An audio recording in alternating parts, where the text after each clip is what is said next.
Hello and welcome to part 5 of how to place dynamic markers on a Google map from a database. I'm Len Farnath and thank you for watching my videos. And we've gone through the tutorial phase of what Google has put up as tutorials about how to place markers on a map. So if you followed the last 4 videos, you've gotten to a point where you can place markers on a map for the tutorial purposes, and they come in 2 flavors, red and blue, or blue and green, or whatever it is. But how are we going to use this in a more usable real-world type application? What I've done is I've got a ad management system that I use, and I went ahead and pulled everything up and got one ready here to use. So what I'm going to do right now is I'm going to go ahead and show you what I've got on here.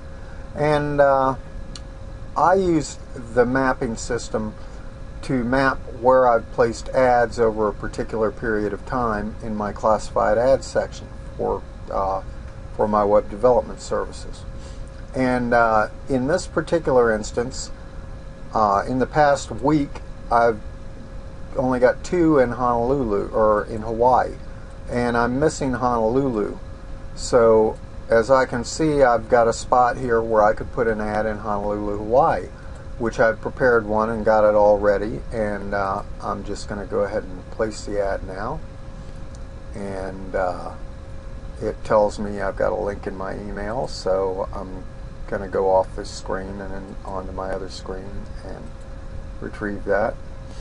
And my email is going kind of slow right now. So anyway, what I'm going to do is I'm going to go ahead and paste that. While I'm waiting for the email, I'm going to go over here and go back to my page here, and I'm going to type this in here: Honolulu, Hawaii. I don't need Hawaii there, I'll need Hawaii right here. And there's a link that I need to put in here, which I should get from my email, but I'm not getting the email, so I'm just going to go no link. And I'm going to log the ad, and when I log the ad, we can go back to my map, which we've pulled off of, but when we go back to the map here, we can see that we now have a dot on Honolulu. So this is kind of useful to me. It's telling me, it's just giving me a visual reference of where I do and don't have ads running at this point in time. And of course, the entire US is pretty crowded, because once I did the mapping system, I started getting in here and saying, oh, well, wait, this city's kind of big, this city's kind of big, this city looks big enough, this city looks big enough. I don't really have a lot of coverage here and here and here. So, there's a lot of useful utility that you can involve yourself with. And now I've got the back page link. So once I click it, it's going to run my ad. And now my ad is actually physically running. Usually that happens a lot quicker on my other computer. So anyway, to give you a real-world example, that's a real-world example of what you would use it for. So I'm going to go ahead and close that window out. I'm going to go ahead and close that out. And now we're going to get into the actual mapping. Now, I haven't included this better map that I have into that yet, but I will. So anyway, I'll close this out, and we'll go over here, and I'm going to show you my mapping admin page. See how far we are in here. This is a page that I've made that allows me to administer my mapping system. And this is the mapping system that's not a part of what I just showed you, the classified system. This is basically a content or a contact system, and not only is it a contact, it kind of marks places and points of time in my life.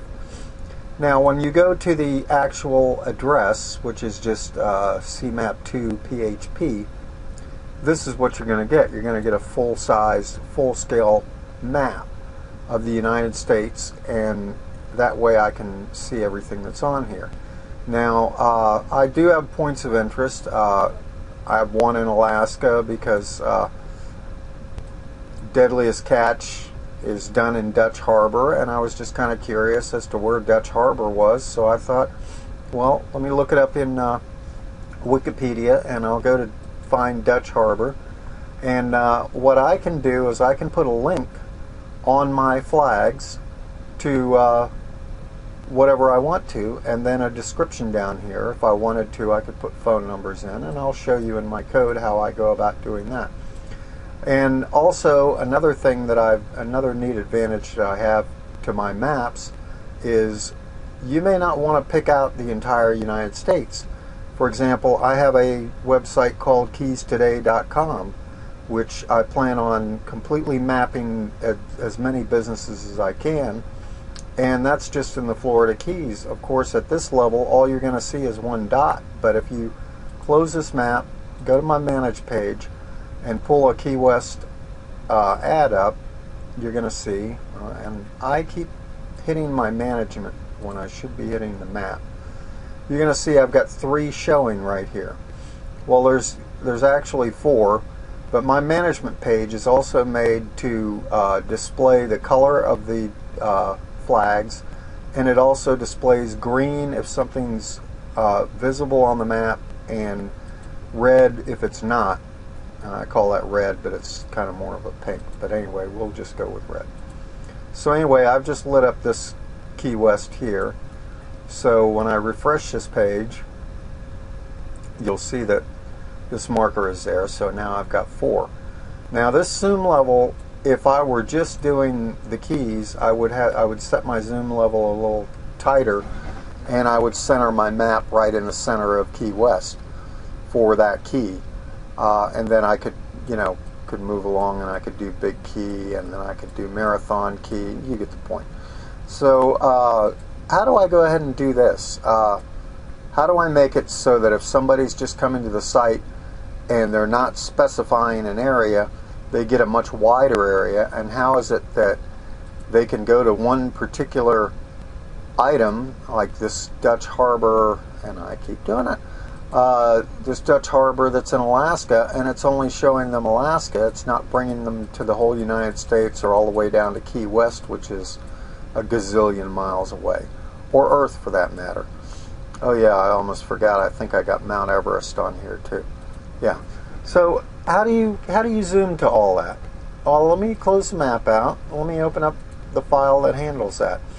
The file that handles that is Manage PHP, and my Manage PHP links to the file that I showed you in a previous video, which in this case is the mapping file. Now we'll start with the mapping file, and I'll work my way back. On the mapping file, it's pretty much the way the mapping file was that you saw in the video tutorial, except that there's a few things that I've changed, so I'll go starting at the top as to what I've changed here. I've put certain things into variables. I've got my require script, and you'll notice these are commented out because I'm using a different format with that.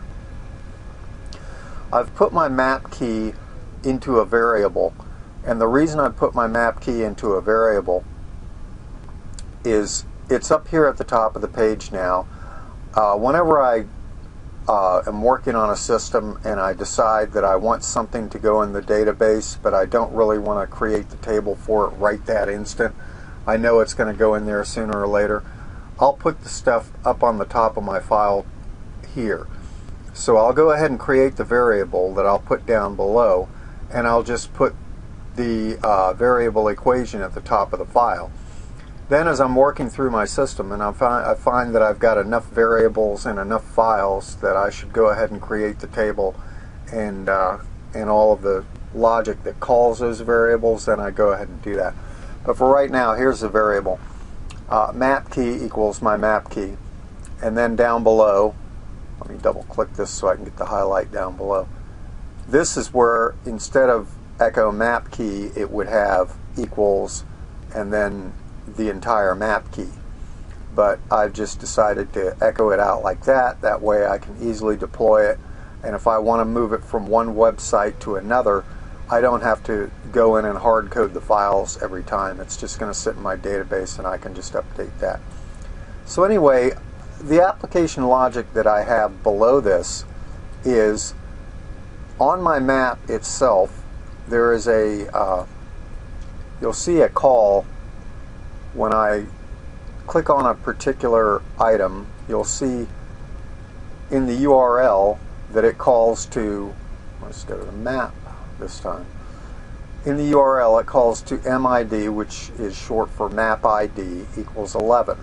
So what 11 represents in this map ID, if I zoom all the way in, that represents record number 11, which in this case is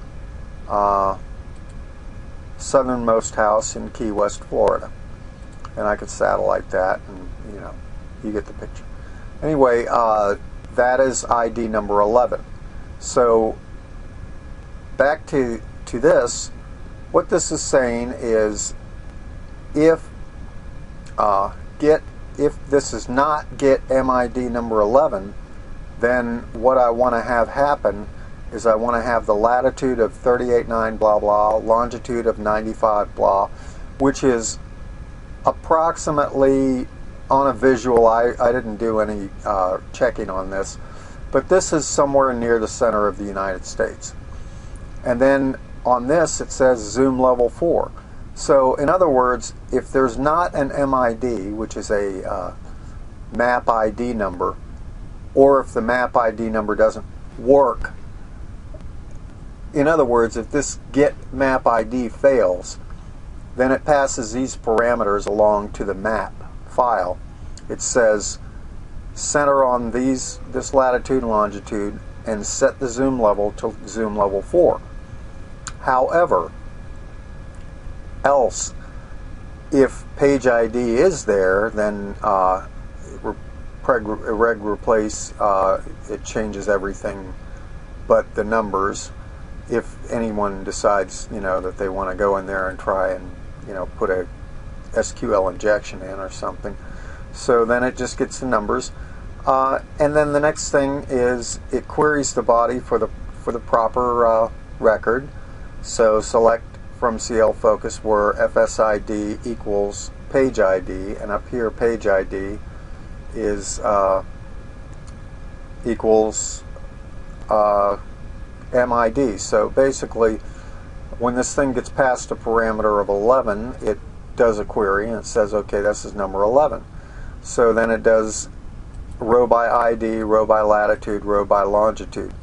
And then in this case, latitude and longitude are referred to down here, where in the sample data it was echoing this latitude and longitude to center on. This is where the map centers. It centers on the latitude and longitude in these variables.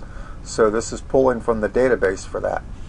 Now also, this is where zoom is in the normal file in the tutorial from Google, and I've echoed the zoom level because I want to set my own zoom level based on certain variables, and also at some point I'm going to build a second table to this where I'll say, okay, what's the default zoom level going to be, and that's what my default zoom level will be.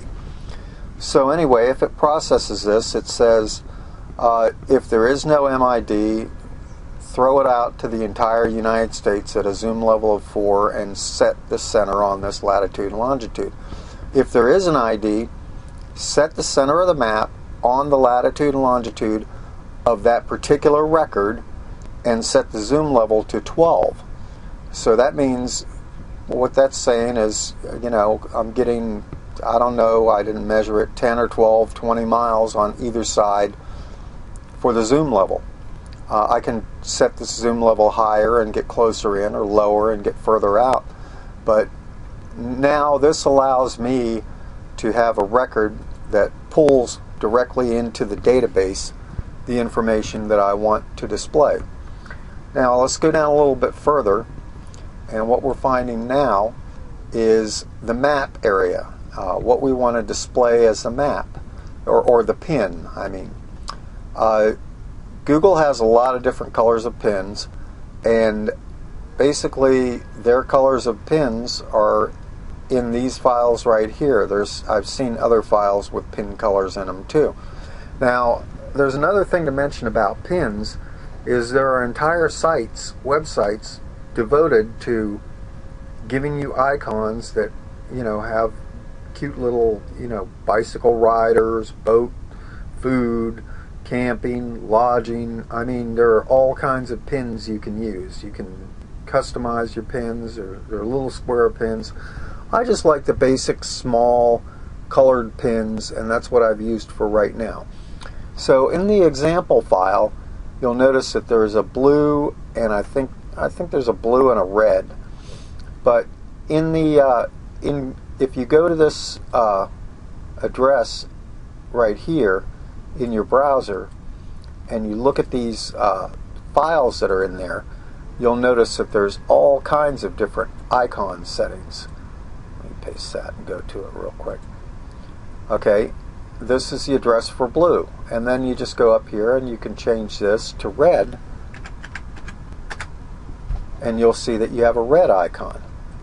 And if you change this to fuchsia, you'll see you get an error. So the best way to find out what colors exist is to just play around with the colors in this thing until you find, you know, if you hit it right, you're going to find a marker. I've found 10 colors. I wasn't looking for any more. I figured 10 was enough. So I found 10 colors, and in those 10 colors, what I've done is, where they had these two variables, I copied each variable, and you can see where I changed icon blue is icon blue up here, and then I did yellow, and of course I searched first and made sure yellow existed, and then I put that in. And you get the point. I did that 10 different times for 10 different things. And then down here where it says custom variable custom icons equals this. Okay, I have in my database, I have a corresponding number, which is FS type. And what FS type is it's an enum field, and for my enum field in my management system, let me go to edit. I've got a button here for each and every one of the pin colors. So that's how you manage the pin colors. Now you can set this up any way you want to. You could say restaurant, hotel, whatever. But I've set it to colors, and that's pretty easy for me. So I'm going to change color of that, whatever it was, and now it's yellow. And the next one, or blue, or whatever, who knows. But anyway, that's unimportant. We'll go back here. But that's how you set your colors. Now you go down a little bit further, and it talks about the markers. And for your markers, you set the attributes that are being passed by your other file, your XML file. And you set those attributes in here, and you look for lat long, you look for, I've got notes, I've got link, I've got type, I've got address, name, state, city. Excuse me. And those are for building your menu bar, your bubble message. You can see by looking at the file that came from the tutorial from Google how they structured it. And if you'll look here, you can see that I've structured mine with a link. I've got ahref equals, and then link, and then target equals blank. That's so it'll open in a new window.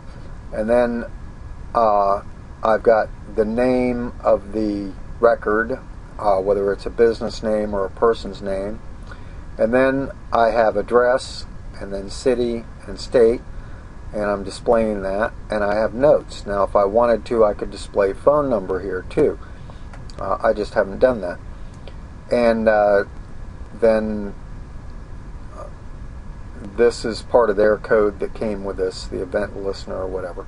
So honestly, what all I'm doing really is just manipulating the code that they gave me and adding variables and adding a PHP block up here in order to make this file, which started out map HTM, I believe it was, and or whatever it was, the long name that they gave. I just changed it to cmap2.php and gave it the PHP extension and put this PHP MySQL query logic up in the top there. So anyway, we'll go back to our XML file now, and you'll notice on the XML file there's some things that I've changed around as well. I've got my scripts, function parser. This is part of their functions that existed. And let me go down the line a little bit. Okay, select from focus where FS visibility equals 1. Okay, that is an enum that I put at the bottom that I showed you on the on and off. I don't know if I showed you that, but I have an on and off. It's visibility and it's enum. It can either be 1 or 2. And if it's 2, it doesn't pass this test. Select from CL focus where FS visibility equals 1, or FS vis. So if I set that for 2, that hides that dot, and that dot's not there. The nice thing and the reason behind that is, let's suppose I want to use the same exact system to use it as an address book, you know, for all of my personal addresses. All I have to do is add a new record, and you know, if John Doe gets a hold of me, I've got John Doe's email, phone number, address, city, state, zip, blah blah blah. You know, yeah, I'll give him a marker color. It doesn't matter. I can assign a number or a marker, and in this case, I wouldn't normally use black as a marker, but I would put all of my personal down here as black. That way, if I look on my map, and let me go back to my admin page here for a second for this. Let's see, I'm going to go ahead and set CView as a black. Okay, we can see that CView is there as green, so I'm going to set it for black. And you know, that way I can also manage my personal stuff in here. And if I'm looking at my map and I see a black, I can say, oh no, I've taken a person's personal stuff and I've put it on my map. I better get that off right now. So, you know, that's the nice thing about being able to set your map colors, and the nice thing about being able to use this system in such a way that you can take people out of the view just by choosing an enum, and then you take them out of the view like that. So now I can see that this is black, and that it's also pink or red or whatever. It's not green, so that means it's not showing. And let me get to the application logic of that. Now I know that this video is going kind of long, but I'm getting ready to go to sleep in a little while, and I'm going to try and run this one at high quality, and the high quality ends up taking a long time, so it's a good way for me to handle this. Just go to sleep and let it do its thing. So okay, how do I get the dots on the management page? I'm going to start from the top on the management page. I've got session start, require once. Okay, all of that's cut out. I've got my include file that connects me. I've got my SQL command, select all from CL focus where 1. So that's basically selecting everything, everywhere. Query MySQL query, blah. I've got a dynamic table on here. There's a great tutorial about setting up a dynamic table. A dynamic table is basically, you can see all of these different blocks. Well, every time I add a record to this, it adds a new block, and table is generated dynamically from records that exist. This is not in a table, so if I just basically I'm gonna delete White House, and you'll see exactly what I mean. You know, I keep hitting the wrong button. When I want to see the map, I'm hitting the other button. When I don't, okay, I'm going to delete the White House. That's fine. It's deleted. And you'll see that I'm down one box on this. So this is a dynamic grid box. It's a real neat box. I'll put a reference in there. So anyway, these are my rows. I pull out all my rows for all my information that I need.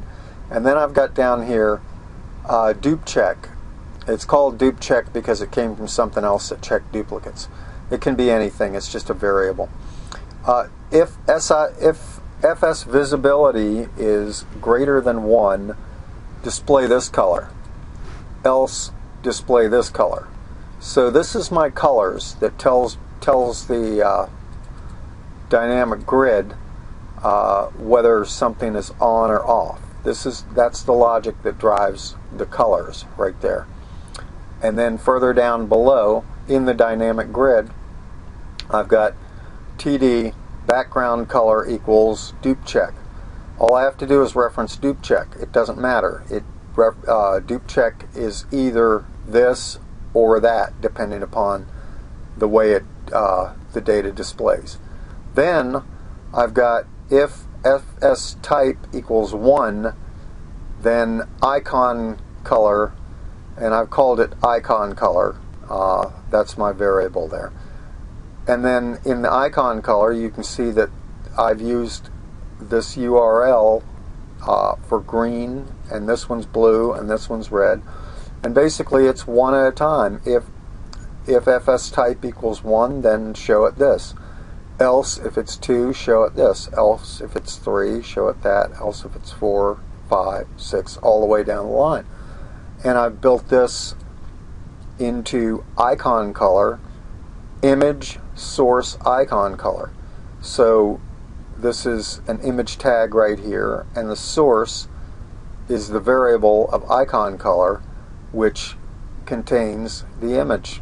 So that way I've got a different icon on each thing, and I can see directly from my manager page without having to go to the map and go, oh wait a minute, that's blue, I want to change that, you know, and having to just keep on going back and forth between the map and the managing page. Now I've got this showing up on the management page. So let's go a little further. This is a dynamic table, and if you go to developphp.com and look for dynamic grid in his PHP tutorials, you will find how to make this dynamic table. And he's got a whole long tutorial video on it, and so I won't reinvent the wheel on that. And then that's pretty much it. And then from there I've got a reference to my style sheet, reference to the container, and down below I have create contact link and a full map of the USA link, which is a target of my map without the application logic of MID equals the ID. It's just the base route, which when we go back up here to the top, if I don't have an MID, then it's going to go ahead and, or no, that's the other page. Anyway, yeah, this is the base route, and so it doesn't pass an MID variable, so the other side knows exactly what not to do with that. So anyway, down here I echo the dynamic table, and that shows the dynamic table on there. Now let's go into the links that are involved here. The first link is the icon color. Well, actually, the first thing is the background color, so I've got the background color represented as dupe check. The next thing is the icon, so I've got the icon in there. Then I've got a href for the edit contact, and that shows the ID. It's MID equals the ID, and so that passes the parameter along to my edit page. And then I've got FS name, that's showing, that's the label of what I'm editing. Then I've got a break, and then on line 2 I've got the address, the city, and the state. Then another break, and then I've got the map ID and how to go to the live map, and then view on map, and then that's it. And it's pretty much repeated down here for the break of the dynamic table. The dynamic table breaks, so there's 2 lines of essentially the same logic, except that one has a TR and a TD, and this one just has a TD, doesn't have the TR. So anyway, that is pretty much the system of everything that I've got going on with this management dynamic display of mapping. Now you can take this a whole lot further than I have. This is pretty much a tutorial. It's just moved a little further into it than the other tutorial that Google provided. It's more of a visual reference of how to do things, and as you can see, there's a lot of different ways you can apply things. One of the nice things about this, I'm going to zoom in, is I was thinking earlier about how much information it's passed through, and if you want to zoom on a particular thing, all you got to do is click on that and it zooms right in on that. It keeps the focus on the thing you're zooming on, so that stays in the window, it never goes away. So you can zoom all the way down in really close to something. You can satellite it or hybrid it. Either way, if you want the street names, and you just go hybrid. Didn't used to notice it, but once you get beyond a certain zoom level, this thing is highly accurate from what I've seen. Almost every case it puts it right on the structure in question. I know that was my house. I remember the house very well.